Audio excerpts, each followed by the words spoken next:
Good afternoon, everyone, and welcome to our new Accomplices for Justice Weekly, episode 2. And uh, Pastor Hughes and I have been engaging in this question about liberalism.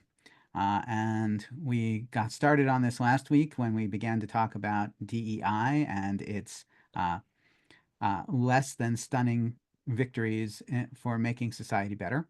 How's that for and today we're going to start in an interesting place. We're going to start with an Israeli poet, uh, Yehuda Amichai, who is one of my favorite poets, um, and specifically his classic poem, "The Place Where We Are Right." From the place where we are right, flowers will never grow in the spring. The place where we are right is hard and trampled like a courtyard. But doubts and loves dig up the world like a mole, like a plow, and a whisper will be heard in the place where the ruined house once stood. From the place where we are right. Mm, And we are so addicted to being right. yes, we are. As We are. opposed to righteous, Pastor Hughes. What do you have to say about that? I say a lot about this. I preach this often. Uh, the desire to be right instead of being righteous. And the question always is always posed to me, well, what does it mean to be righteous? And I say, well, righteousness, if you study scripture as a Christian, righteousness is it's doing what is right. There's doing what is right, and then there's being right. These are different. Okay. I can be right, but what am I going to do about my rightness is where righteousness comes from. Is it I want to use an example, but I don't want to go down a rabbit hole. That's okay. We can recover. Yeah. If I am right about if I think that every person in America deserves to have universal health care, every tax-paying person deserves to have universal health care. That's right, at least as I see it, and as most people would see it. That's right. But that doesn't mean I then go and criticize and berate and harass and shut down people who disagree with that. That's not being righteous. Being righteous is holding one's own belief, holding one's own understanding, but also being in tension with other people's understanding if they oppose. That's righteous because now we're in a conversation as opposed to a war, a confrontation. So, so here's, I think, maybe a way of approaching this. Uh, your example opens up this question, right? And one of the things we're looking at is why did Democrats lose so badly in 2024? Mm, And a lot of this is on this, why do people calling themselves the liberals behave so illiberally? And mm, this policy issue is a great one. The policy is universal health care, but that's a policy, not a value, right. right? Timothy Snyder has been asking us to think in the fifth dimension, the dimension Mm, of values, which where creativity happens. hmm So the value is, and is everybody deserves medical care, right. good medical care, preventive care, hmm timely care. We need a better philosophy of taking care of one another, right. and we need to apply it better. Right. This every person for themselves doesn't work because we don't get healthy by ourselves. Right. As a child, I need good pediatrics. hmm Despite we are learning over again that includes vaccinations. Yep. As as a And free growing lunch. as a growing young adult, I need good advice on diet and continued preventive care. I need somebody to help me find good food and Mm, prepare it because I don't know how to do it from the get-go. right. I need I need people around me to help secure good food sources and healthy air and water. Mm, I need to have not I need to not be drinking water out of lead pipes. Yeah, that And leads. and this is these are outcomes based on the fundamental value that, and let's call it maybe a liberal value, but maybe that's too triggering for too many people. Let's call it a basic compassionate value that every person deserves living a healthy life. Hmm. Now, I'm going to do some stupid stuff that's going to hurt my healthy life that the rest of the society doesn't need to pay for. Right, If if I'm a smoker, then maybe society is going to say, okay, we'll help you stop smoking. But right. once we've done that for a while, if you continue, that's on you. It's on you. If I am a reckless driver, then me having automobile insurance is only going to cover me so far, Hmm. right? Because insurance is another communal way of covering things. We pay for it, but we pay for it communally. And the worse kind of Right, driver I am, the more insurance I have to pay. So right, there's this give and take. The thing, I don't deserve to be a driver. I have to earn that. right. I do, however, deserve the opportunity to live a healthy life. That's right. And if that's something we can agree about, and again, that's a big if, Yeah, then how we go about it needs to be much more interesting and nuanced than the binary you're either for universal health care or against it. yeah, yeah.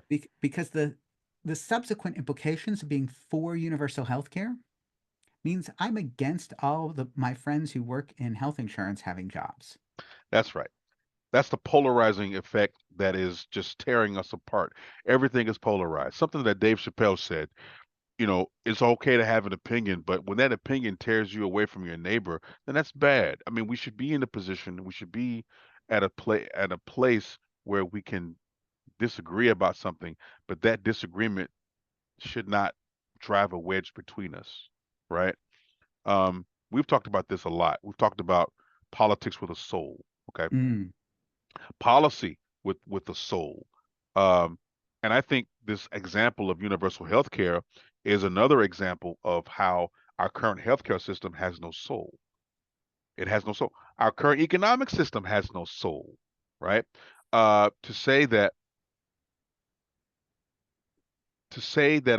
a human being has a right to adequate health care, right? To say that should be a right, that every human being should have access to adequate health care, is not to negate anybody else. It's just a statement of fact. well, And so so no, no, so so, no. so It's a statement of values. it's just Let's okay, statement of value, but and it's it's a statement of values that corresponds with another value that we have to balance, right? right, Everybody deserves the opportunity to earn a living. right.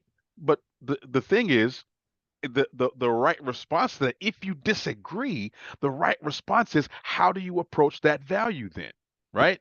Correct, How do you approach that value? How because the okay, whole idea of values in the fifth dimension is we we can have multiples going on at the same time. that's right. We can juggle them. We can switch back and forth. We can say right now I'm holding this one as the highest value, but in the Right. next conversation I have to hold another one. That's right. John Stewart, uh, who I love John Stewart, he was interviewing a Second Amendment, a person who was a proponent of the Second Amendment, and a- he kept trying to get the guy to admit that the values that his value was on the wrong thing. He wasn't saying that his value was wrong. He was just saying that perhaps our values should be shifted. This man was so caught up in his value of the Second Amendment and the right to bear arms and to carry weapons. And John Stewart was saying, and yet, where's your value for the children?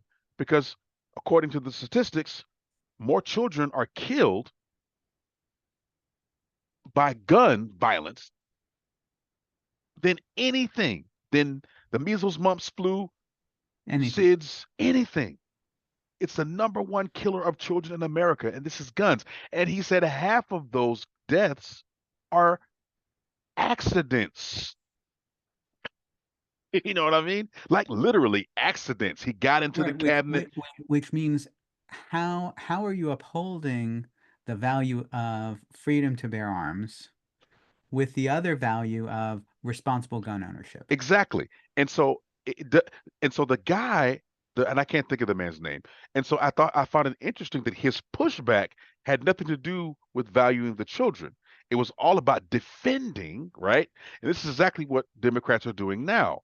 Instead of offering an alternative that demonstrates care for that value or attention to that value, you're just opposing it. So this was his interview with Oklahoma State Senator Nathan Dam. I can only speculate. I saw it on social media and I didn't have any context, but it was Yes. just a back and forth. And the question was, so this is what John Stewart asked the guy. He said, so, and I don't, maybe I shouldn't say it the way he said it. I'll paraphrase. He said, so what you're saying is this guy values the right to bear arms over the deaths of children. That's your value. And the guy said, well, no, not quite. He said, no, that's what you're saying. Because if I'm telling you, I'm not, he's not a proponent of taking away guns. He's a proponent of regulating them So so that we can, here's the quote I think that you're looking for. So well, this is yeah. John Stewart saying, "What you're telling me is you don't mind infringing free speech to protect children from this amorphous thing that you think of, Yeah. meaning drag shows. Yeah, the Drax. But when it comes to children that have died, you don't give a flying F to Yeah, stop that because that shall not be infringed." right. And he replied, "That's your opinion. Ah, The First Amendment is treated differently than the Second Amendment." ah. And there it is. And there it is. Right instead of being righteous. You see? Can Right. we not just be righteous about this thing? And yes, that is the case. Thank you for So, pulling that up. hey, Yeah. the one of the problems with Tim Snyder's arguments that we talk about is he decides that our our easy access to devices is one of the fundamental evils of society. And I think it's when somebody who I really respect strays into this illiberalism question. Yeah. Yeah. He points out that some of the most important and influential Silicon Valley people severely restrict their children's access to smartphones, Yes, he does. as therefore evidence that all of us should severely restrict everyone's access to smartphones, Yeah, we as should. opposed to figuring out how are we going to better use this tool. Why not fix what we have access to, right? Because stopping people from accessing it, stopping people from talking about things that we disagree with, stopping people from disagreeing with us or preventing us from going into Right. conversations with people with whom we disagree, Right. that's not helping. Not helpful at all. And why So, can't we sit down and have the real conversation that we're okay, so just let's dream big here. Uh, you and I managed to gather together another small group of people on Tuesday evening, right? Three of whom we'd never met before in person. Well, we or only tangentially knew before in person, and a bunch more, five or six more online. Mhm. And we're desperately trying to have a discussion that doesn't um, litmus test people out of the conversation, Mhm. right? So you're going to be devoted to sitting down and having a beer with a conservative who nonetheless says, "How can you drink with me? I'm a conservative." And I'm devoted to sitting down with, an anti-Zionist Jewish person, even though we're going to have some pretty fundamental disagreements. Right. One of our next upcoming conversations, should he agree to it, is with Ahmed, who works for Buffalo Immigration Leadership Team, who is a Oh wow. Saudi Arabian American, a Saudi Mm. American, an immigrant, and he and I have managed to find more common ground on Israel Palestine than you would imagine. That's going to be interesting. And and it's really fascinating because of course he's coming at it from a dimension that none of us would have predicted, no, who don't actually know him well, Mm, right? So, and the unpredictability of our opinions is a source of delight. Going back to the right. Tim Snyder pro point, that unpredictability is the source. So here's our question. We're beginning to gather people who are willing to step into this ever vaster common ground between the fortified positions of left and right, Hmm. Hmm. who have retreated behind walls of intolerance. I cannot tolerate your opinion, therefore you're not with me. Right. What do we do? What's the what how are we going to change this? And we need to change this right now. Mm, We need to help those, be they in the Democratic Party or in the Republican Party, come up with a better program in the middle. One that says, we want to make things better, but we don't have the answer until we talk with the people who are in need of the solution. yeah. Yeah. That's but and that's tough. It's so much harder to do that work than it is to cut off the conversation. It's so much easier for us to say, well, you disagree with me and we're never going to get through this. So, you know what? Retreat to your corner. That's easier than sitting down than as a collective saying we screwed this up, but we have to fix it. It's so much harder to go to our enemy or our opposition and say, I we need your help to do this. That's hard. You ever seen that movie Remember the Titans with Denzel Sure. Washington? Yeah. Real quick, football, first black coach, all integrated school. Denzel's character is the head coach. The former head coach of the football team is the white guy who's now on the defensive line. And they're in this game and they're totally acting autonomous from each other. And they're getting spanked. They're getting And their butts kicked. they're getting their butts kicked. And finally, the defensive coordinator says, "You know what? Maybe I'm not doing this right. Maybe you can help me."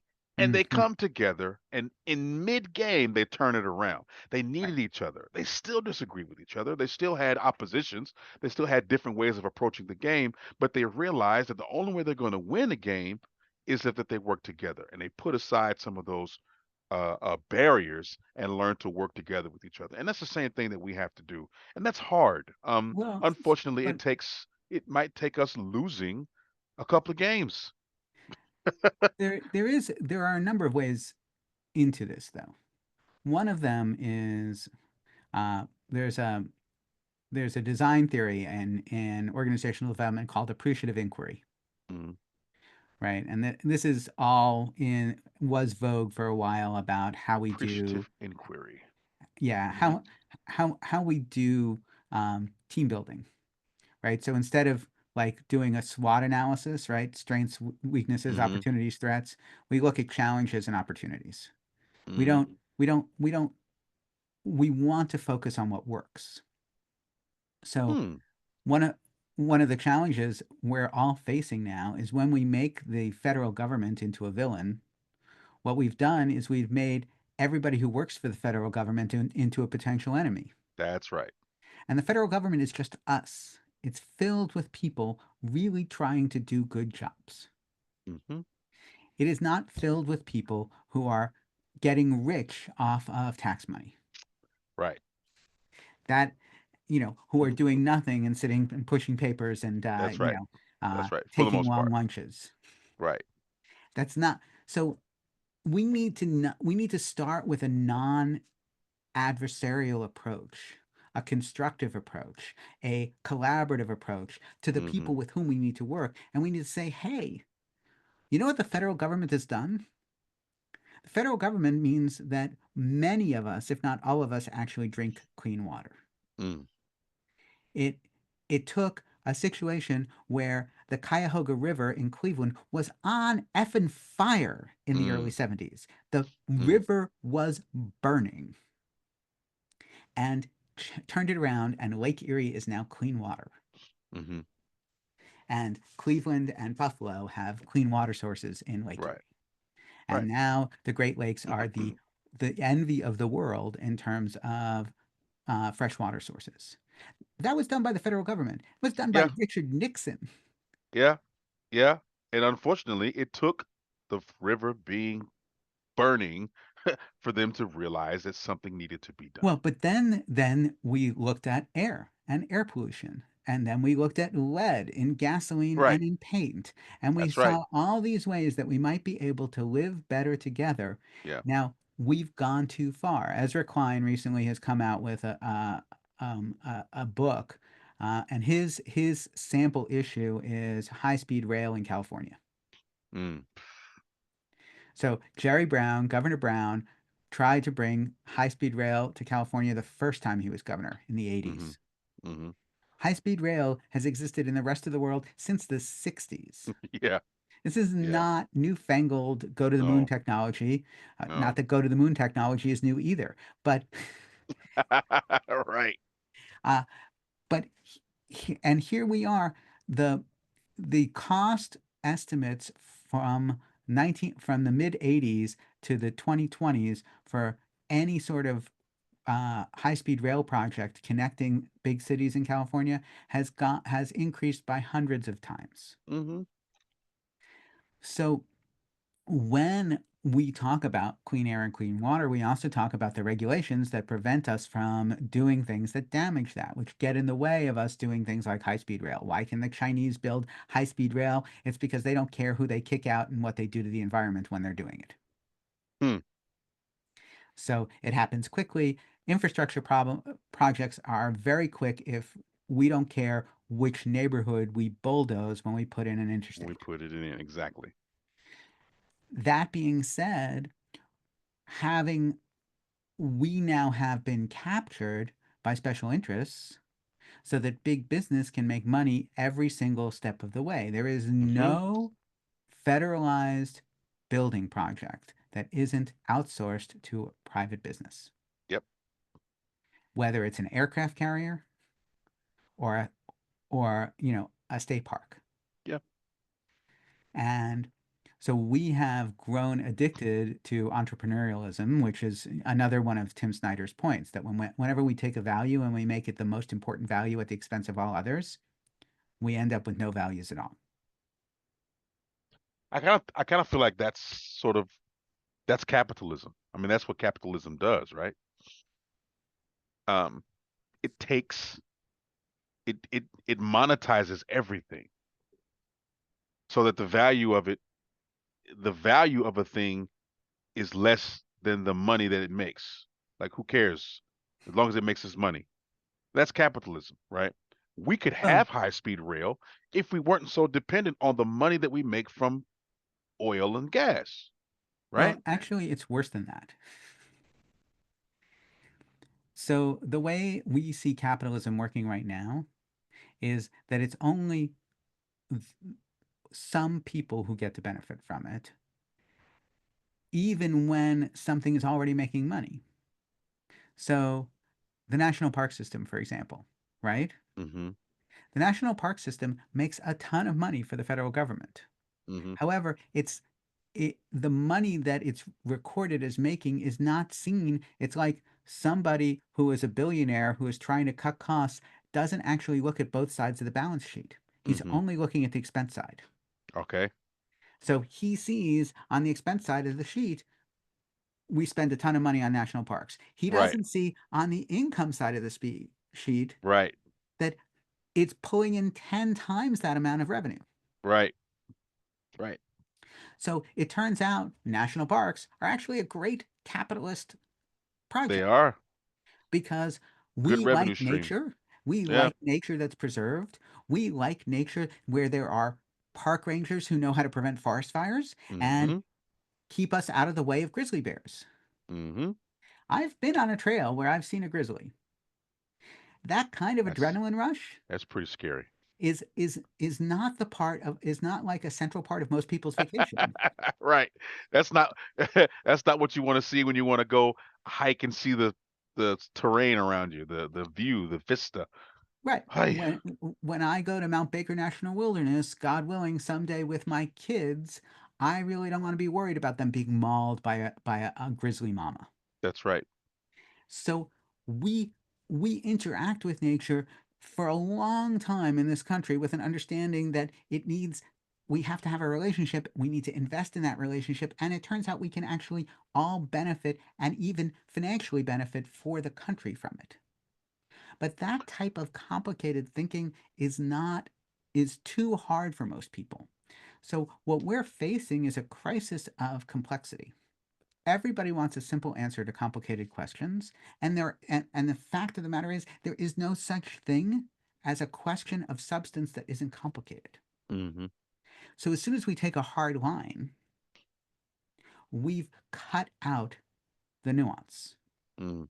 Yeah. We can only talk about it this way. We can only talk about money spent, not money earned. We can only talk about uh, whether or not I have to pay extra for health for in taxes, not whether or not I'm paying too much in health insurance.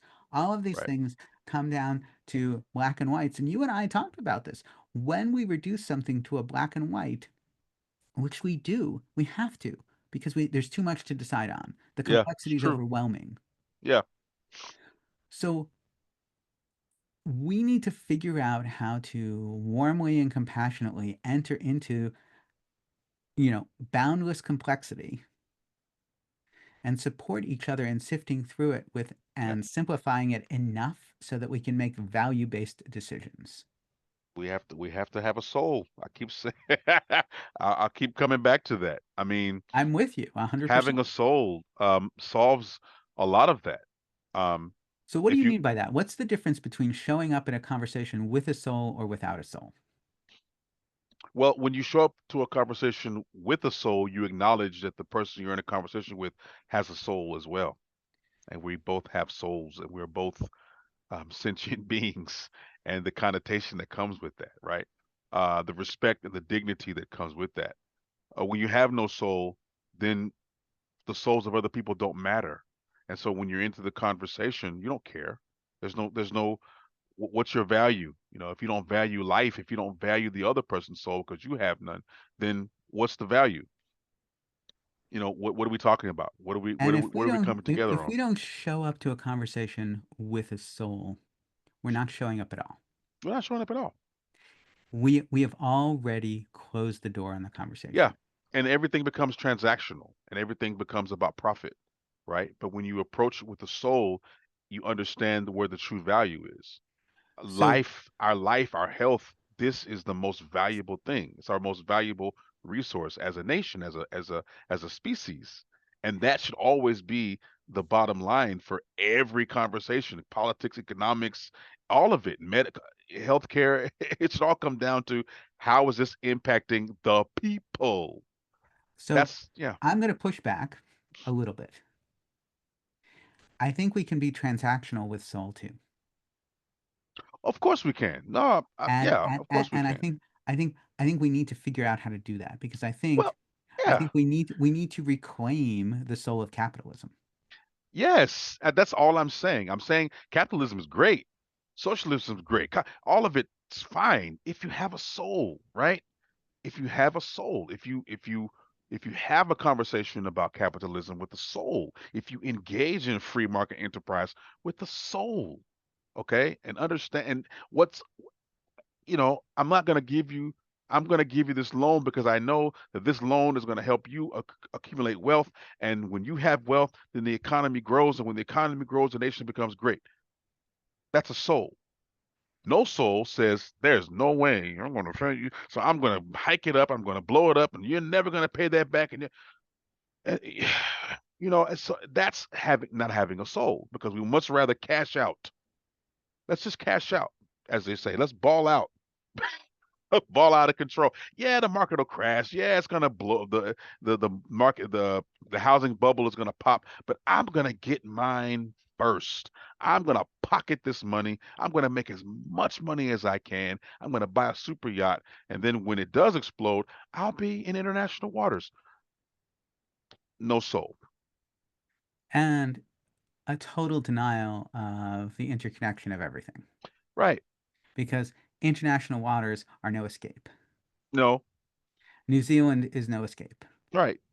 Mars is no escape. You can't get away from it, right? Can't So, get away from it. um, our common humanity is demanding of us to explore, as I keep on saying, the bigger and bigger common ground that is has been retreated from by all of Right. those fortified left wing, right wing, extremist, illiberal tendencies Yeah. that are hiding behind walls of "I can't talk to you because you don't say the right thing" stuff. Right. We've lost our So, soul. so our invitation to everyone Oh yeah. We're is wrapping to up. continue coming to the table. We'll keep setting the table. We'll keep adding extra leaves to the table. We'll keep welcoming everyone to the table and being willing to sit next to people we've never sat next to before. We'll keep preserving the compassion and the welcome and the invitation of uncomfortable opinions at the table, the bringing of food that we've never tasted before. And if we can do this, if we can set this table better, uh, not sort of that idealized abstract Dr. King table where somehow or another in a country of millions of people, uh, every other person was a different hue, because Mm. that's not the proportional table. The proportional No. table looks a lot different than that. Right. Well, but we're going to build the table, we're going to build the table as we arrive at it. And we're going to Right. continue to maintain the soul Hmm. of that common ground. And if you want to join us, we invite you to do so. We have our next conversation for everybody on Zoom and live and in person is this coming Tuesday, which is March 18th. At the Buffalo History Museum at 5:30 p.m. It's also live on Zoom and on Facebook, so you can find all those links at opendoorjudaism.org. Uh, if you want to join this conversation, we invite those of you who are material supporters of Open Door Judaism and Accomplices for Justice to make a donation, or join on Patreon. We don't care. Give us something and you get to join this conversation. We are so thrilled and appreciative of you until we come up with a more elite, exclusive.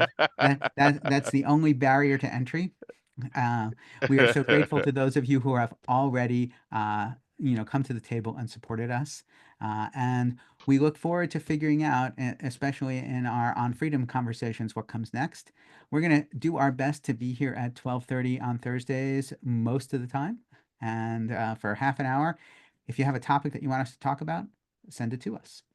Yep. In the meantime, we're going to say thank you, all of you, for tuning in. If you've found us on YouTube or on the podcast, we'll be putting it out on Substack as well.